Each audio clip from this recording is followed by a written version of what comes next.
Now, the last British combat troops are preparing to leave Afghanistan after a war that's involved thousands of men and women from the East Midlands. Almost 30 of them were killed in the conflict.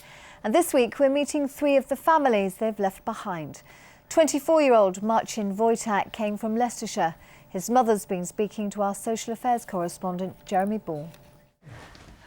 This is Marcin's room. It's 5 years since Teresa's son was killed by a Taliban bomb, but Marcin's bedroom here at Crowston Kerrial's still full of his hopes and dreams. This shows what he loved the best. As a child, Marcin was passionate about flying planes and joining the military.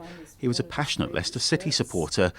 And he was so passionate about his girlfriend, Sam, that he made her this book for Valentine's Day. You have to pretend you're happy. You know, you can be very lonely in a crowd of people. You want to keep him alive, but everybody else around you seems to go back into their own world. There's so much missing. Marcin was in the RAF regiment. Before joining up, he'd been an altar boy. He was still wearing this rosary when he was killed. Marcin told his family he'd be commanding one of these heavily armoured trucks, a new Mastiff that was built to withstand a roadside bomb, but it wasn't delivered in time. So instead he was sent to patrol from Camp Bastion in one of these, a more lightly armoured Vector. He said, "Don't worry, I'll be in a Mastiff," because the Vector is they call it the coffin, the death vehicle. The wheel actually triggered the bomb, and it was one of those pressure pad bombs. It just blew him up. But they already had an American outpost there who were telling them it was mined. I think they could have delayed it.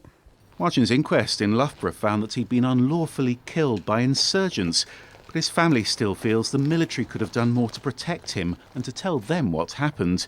When they saw his diary, they discovered the Mastiff was due the morning after he died. I'm angry. I was treated by the MOD as if I was the enemy. You know, how dare you actually want to find out the truth about your son? At Marcin's funeral, they played this video as a celebration of his life. But Teresa says her family's been destroyed by the war in Afghanistan. I found going back to a full-time teaching job very difficult. I work in a school where I pass his grave every day. What do you miss most about Marcin? His big, wide, smiling face and his eyes. The way he used to hug. And the fact that he used to look after me. Teresa Woods, and tomorrow we'll hear from a Derbyshire schoolboy. His dad was killed in Afghanistan, and there is much more on the East Midlands Today website too. On next Monday's Inside Out as well, so don't forget to watch that. You're watching East Midlands Today. The sport is here in a moment, then Kay will be along with our weather. Well, good riddance, Gonzalo. It's certainly been a lively day today, but thankfully things are turning a lot calmer in the next 24 hours or so. So join me for a slightly quieter forecast later on in the programme.